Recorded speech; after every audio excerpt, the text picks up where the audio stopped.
Hello, welcome to my channel, Lux to O, and thank you for joining me today. And today I wanted to share with you 6 fragrances that I've been wearing the last couple of weeks.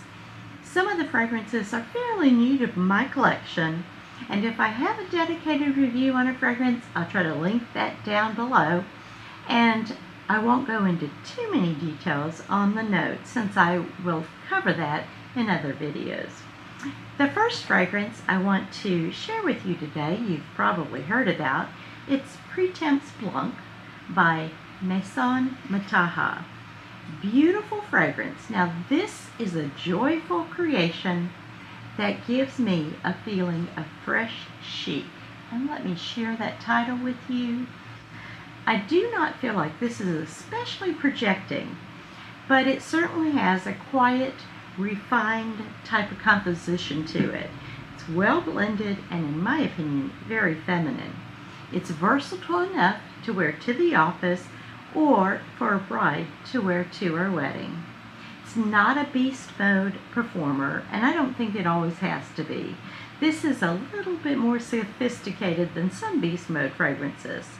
And the 3 words I think of for this fragrance is fresh, chic, and refined.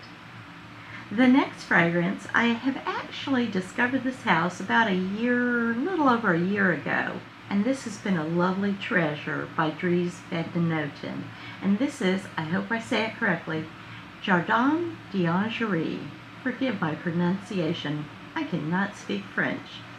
The name means Garden of the Orange, or like what it suggests to me is like a blooming orange grove on a very pleasant summer day.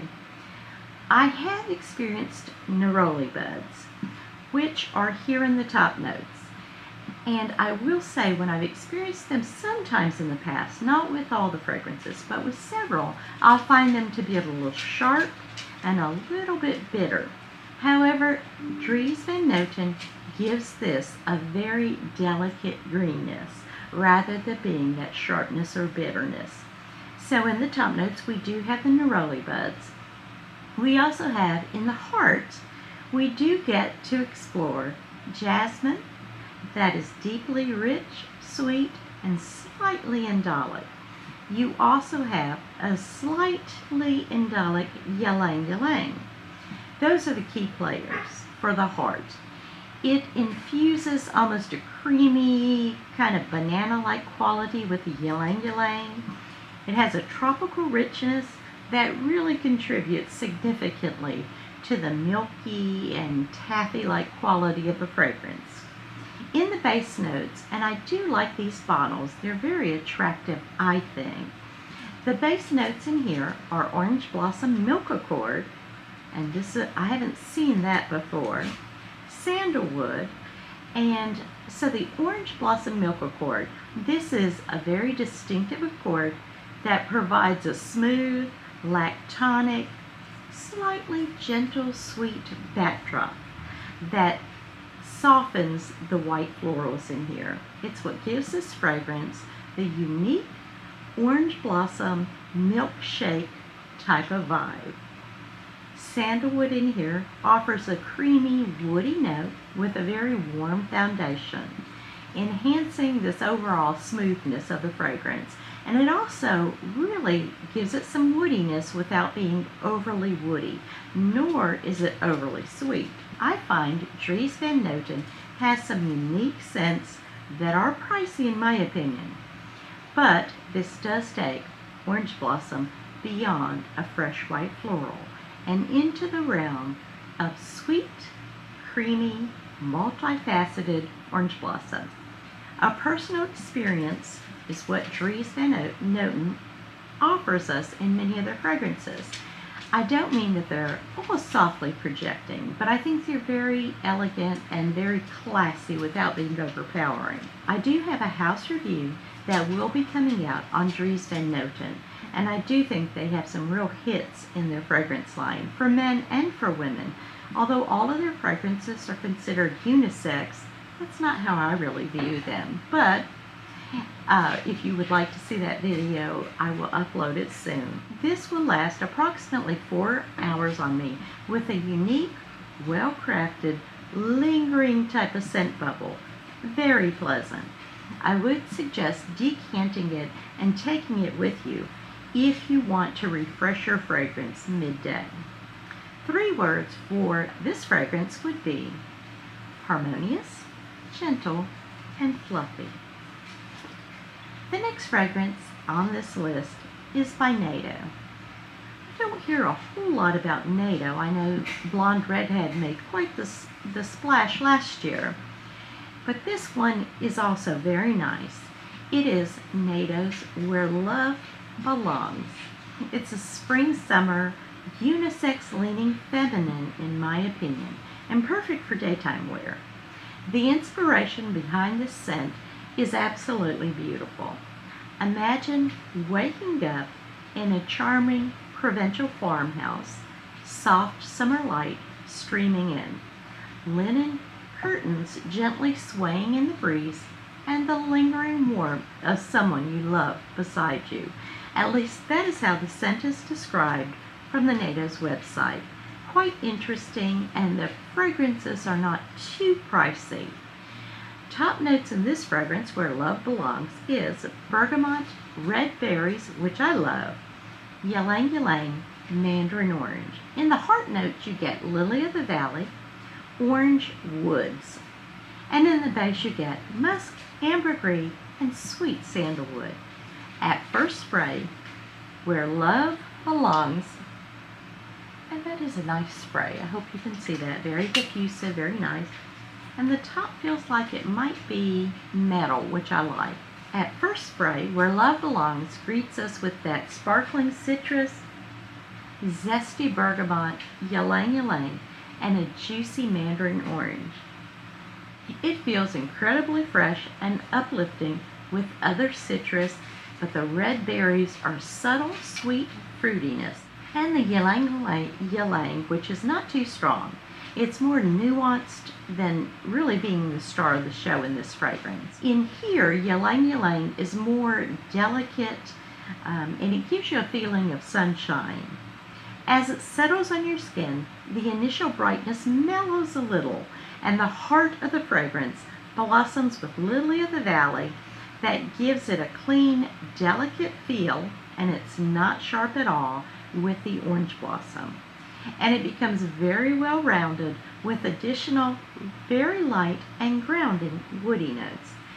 This is a delicate, ethereal fragrance that remains on your skin and just lingers very softly. The dry down is where the fragrance truly captures the waking up next to someone you love feeling, with its tender, clean, and very subtle musk. It's not an in-your-face musk at all. It's very gentle. You also have a very creamy sandalwood that's very delicate, and a very light note of amber that just kind of wraps everything up in a gentle embrace. This is not a loud perfume. Where Love Belongs is more beautiful with an intimate scent bubble. It softly projects, and it will linger on your skin. And to me, it's a very conscientious fragrance for those around you. And if you're in a healthier setting, I think Where Love Belongs may be something you will want to try.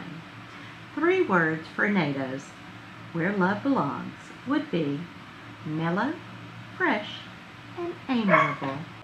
Number 4 on my list would be Micallef Eau Féminin.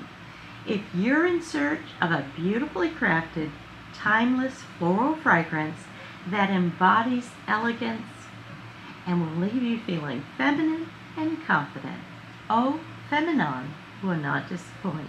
As the fragrance begins to settle, the heart truly is allowed some time to blossom with exquisite florals. The rose in here is a star, and she's classic, romantic, and not overly heavy or powdery, which can be very distasteful in my opinion. It's beautifully complemented with the sweet creaminess of ylang-ylang and the intoxicating white floral blend of jasmine. The floral bouquet is very elegant in here and sophisticated. To me, it's the epitome of feminine charm and class. Let me show you the spray on this one. Quite nice. Very nice. Very beautiful bottle as well. I kind of like that. The base of Eau Féminin is where it gains warmth and longevity. You get a smooth and creamy sandalwood, which provides a great foundation with a touch of a sensual type of quality. The addition of white musk adds a soft cleanness, almost skin-like type of comfort. There is a subtle hint of vanilla, but I can't say I get much of the vanilla at all. But the vanilla may just help to round things out while giving it a very delicate sweetness without becoming gourmand at all. I first purchased the travel spray. I couldn't decide if it was for me. After a few times of wearing it, I decided it would be full bottle worthy. There is something about the M. Micallef's DNA that can be a little off-putting on me. I do not think it's a safe blind buy unless you have several of M. Micallef's fragrances, and if they work with your body chemistry, then you may be okay to go ahead and try the large size. It can be nicely worn, in my opinion, to a garden party or to a brunch or even a special dinner. I do not get a super strong projection. It's more moderate, but it's not offensive. And depending on the number of sprays, it is not loud or overpowering. Lovely fragrance, but there is something that keeps me from loving this fragrance. I enjoy it, it's popular, but I think that for me, it may have to visit another home. And yes, I've just decided that right now after wearing it a couple of times. But there are so many beautiful fragrances by M. Micallef. 3 words for Eau Féminin would be grace, timeless, and refined. The next fragrance I've spoken about before. It is the House of Brandt Summer Street. And I have a dedicated review on that fragrance, so I won't say too much about it. But I would tell you, it is like a summer day that's sunshiny with a radiant freshness and a very juicy and uplifting citrus note. And that is by the House of Brandt, and it's called Summer Street. Definitely one I would try to get my nose on. You can find samples of them, but also they do sell the 10 ml decants. It is like adding a splash of sunshine to your day. The white tea note in Summer Street is not heavy. It adds more of a clean, translucent quality to the fragrance, and you get a beautiful, natural smelling, nectar-like wild honeysuckle, which is what I think gives it such a wonderful summer feel. The very light woods and musk just seems to melt into my skin and is perfect for casual daytime happiness. If you care to try it, then you may want to go to Scent Split, Lucky Scent, or to the House of Brandt. And you may want to try that travel decant, which I have in this fragrance. When I finish my travel decant, then I would probably want to buy a full-size bottle. It's one of those uplifting, happy scents. 3 words for the House of Brandt's Summer Street would be joyful, charming, and carefree. And I feel like I have to mention, once again, and I mentioned it before, but the House of Brandt, when I've sent them a couple of emails in the past, I never get a response at all from the House of Brandt to emails. And there's not a number, at least when last I checked, that you can contact them. So I would probably suggest choosing one of their fragrances from Lucky Scent or Twisted Lily or Scent Split, who may have a full-size bottle available if you decide to choose that. Beautiful fragrance though. I hope you enjoyed this video, and I do wish you would like, share, and subscribe, and I'll continue to bring you fragrance content that I really do hope you enjoy. Please note in comments what fragrances you're enjoying right now, and I will look forward to seeing you in my next fragrance video, my fragrance friends. Thank you for viewing. Goodbye.